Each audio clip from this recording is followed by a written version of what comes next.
Hilma Hólmfríður Sigurðardóttir, verkefnastjóri fjölmenningarmála í Reykjanesbæ, búin að vera 1 ár í starfi. Þetta var nýtt starf hjá sveitarfélaginu og hvað hefur drifið á þína daga?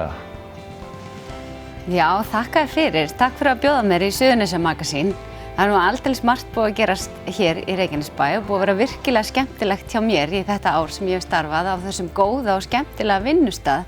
Þetta er gaman að koma svona tilbaka á sína heimahaga og fara að vinna að samfélagsmálum og við erum búin að vera að gera líka hlutum. Aðalmálið var að styrkja og efla fjölmenningar samfélag Reykjanesbæjar og það er hægt að gera með svo mörgum leiðum og svona það sem að vakti mesta athygli og ég vona að hafa bara ekki farið fram hjá neinum að við vorum með pólska menningarhátíð í nóvember í fyrra í tengslum við þjóðhátíðardag Póllands og sem er vel við hæfi fyrir Reykjanesbæ að því hér búa 3000 íbúar með pólskt ríkisfang sem er náttúrulega bara eins og þorp, íslenskt þorp, 3000 manns, rúmlega 3000 manns. Þannig að það er vel við hæfi að við fögnum hér svolítið pólskri menningu og við erum farið að gera það aftur núna í nóvember og við erum með svolítið húlumhæ í kringum það. En svo hefur hlutverk mitt verið líka alltaf bara að horfa á alla leiðir tækifæri í samfélaginu, tækifæri fólks af erlendum uppruna og spyrja okkur alltaf, aftur og aftur, hvort að við séum samfélag sem eru opið fyrir öllum og hvort að allir hafi í raun og veru jöfn tækifæri í samfélaginu okkar. Og þú ert búin að vera að spyrja þig þessara spurninga á þessu ári, en ertu búin að fá svörin við? Ég er búin að fara hansi við og við verum með erindi sem heitir hugvekja fjölmenningu og menningarnæmi sem að mér finnst alltaf svona prestlegt, með þessa hugvekju og hef verið að ræða mikið kærleikann og hvað við bara getum gert hvert og eitt okkar og já, ég er alveg búin að vera að fá svolítið svör og við hefum verið að skoða þetta og ég bara, mér finnst mjög mikilvægt að við séum líka alltaf að spyrja okkur sjálf og það sem að ég hef verið að ræða er að þetta sé svona tvíþætt, annars vegar að við séum að taka pláss og allir séu að taka pláss, stíga fram, segja okkar skoðun og vera vinsamleg í samskiptum og hins vegar að búa til pláss og við sem erum í forréttindahópi í samfélaginu, við þurfum líka bara að vita það að við erum í forréttindahópi, við sem erum og sérstaklega við sem erum héðan og þekkjum alla kima samfélagsins, að við séum að skapa rými fyrir aðra til þess að geta fengið þessa pláss og fyrir þá sem það meira áskorun að taka pláss í samfélaginu.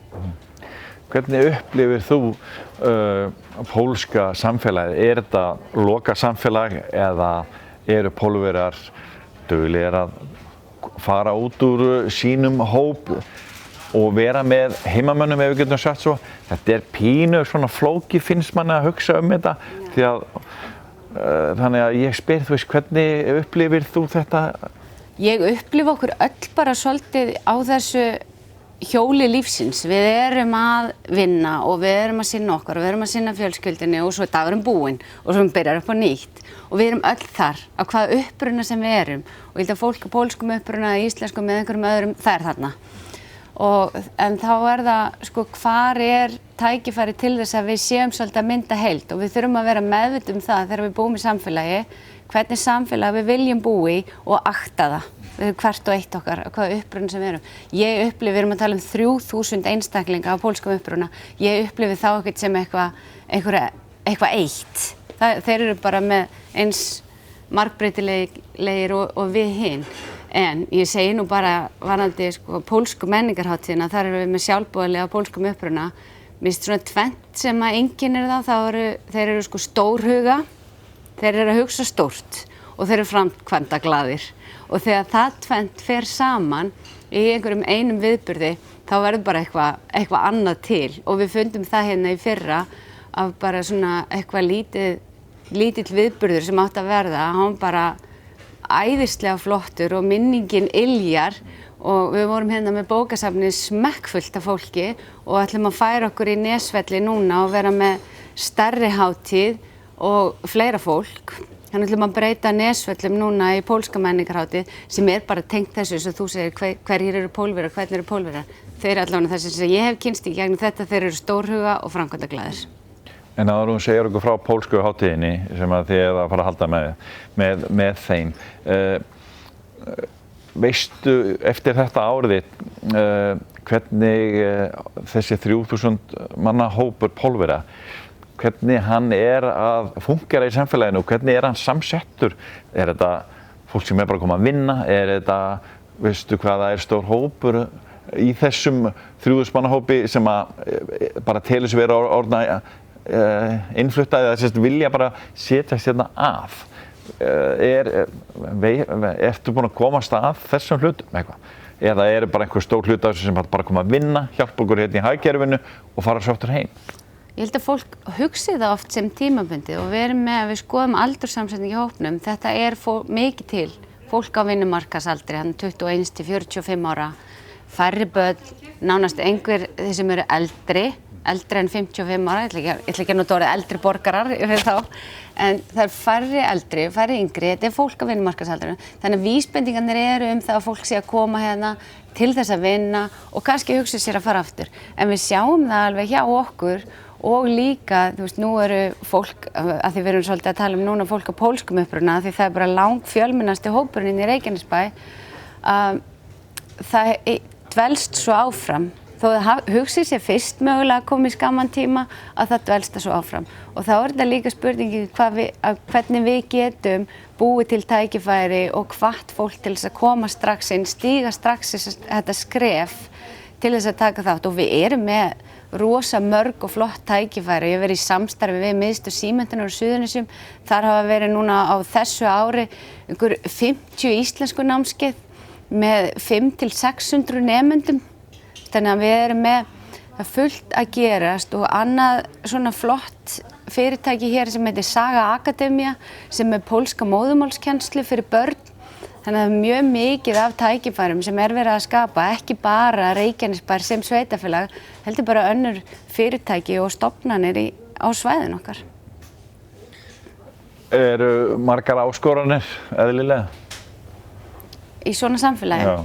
Já, það bara samskipti alltaf áskorun og það það sem á hug okkar allan yfirleitt að það alls konar samskipti í fjölskyldu og hjóna og leið og fólk af ólíkum uppruna þá oft meiri áskorun í samskiptum og taka tillit og annað.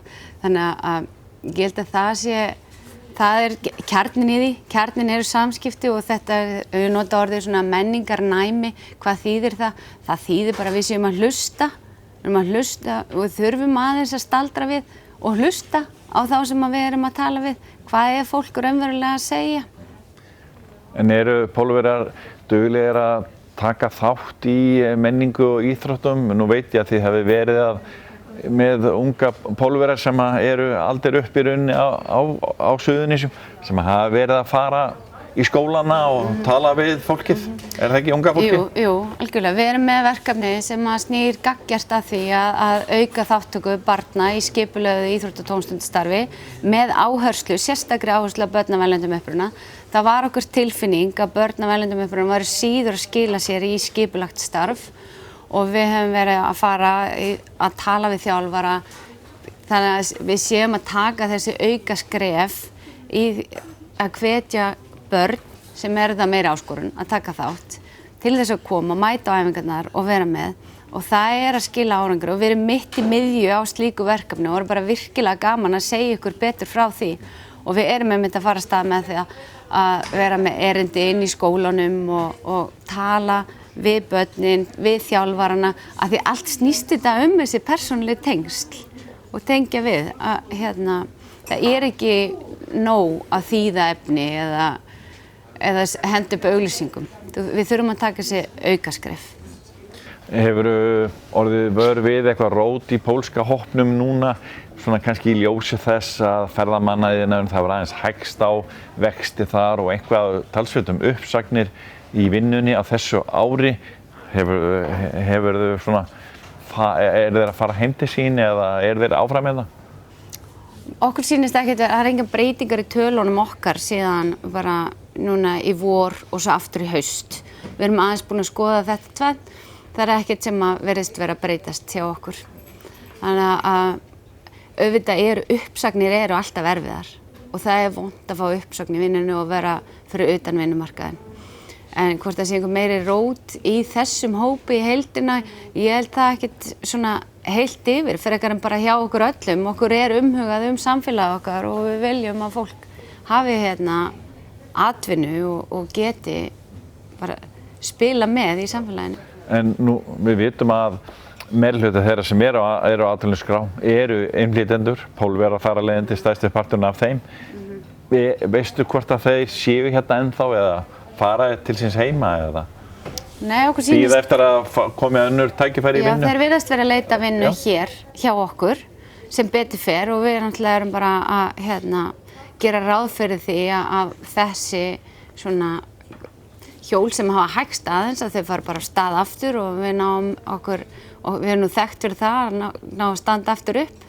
Þannig að ég vona bara að fólk verði hérna áfram og þessar tölur sem sýna að fólk af erlendum uppruna sé meiri mæli á atvinnuleysisskrá heldur en aðrir. Það eru svona kannski sýnir af þeir sem að tala síður íslensku, hafa búið hérna skemur, missi vinnuna fyrir en aðrir, en samsetningi hópsins ekkert mikið ólík því sem að gerist bara í samfélaginu okkar. Eins og ég sagði, langflestir eru á þessum vinnumarkaðsaldri, þannig að stór hópur íbúanna sem að á þessu aldurspili af erlendum uppruna.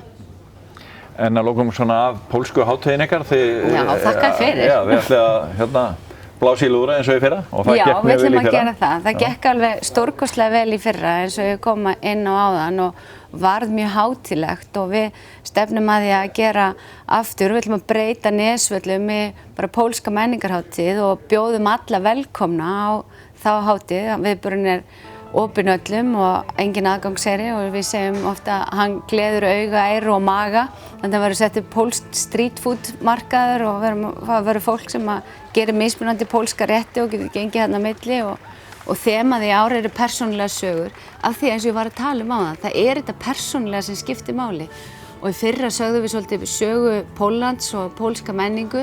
Nú ætlum við svolítið að segja sögu fólks sem býr hérna í Reykjanesbæ og við erum með sjálfboðaliða sem að vinna í því að taka viðtöl við fólk á pólskum uppruna og verður sett upp sýning þar sem að verður mjög spennandi og ég hvet alla til að koma á þennan viðburð. Þannig að verða myndir og sögur og myndbönd og annað.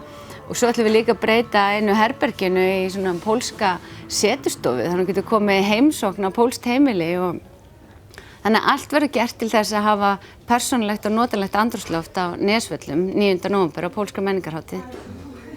Og hvað svona einhver forsmekkur af því tónleikar á sunnudaginn? Já. Sendiherra Póllands á Íslandi, Gerard og Kjartan Már, bæjarstjóri, þeir bjóða til fagnaðar.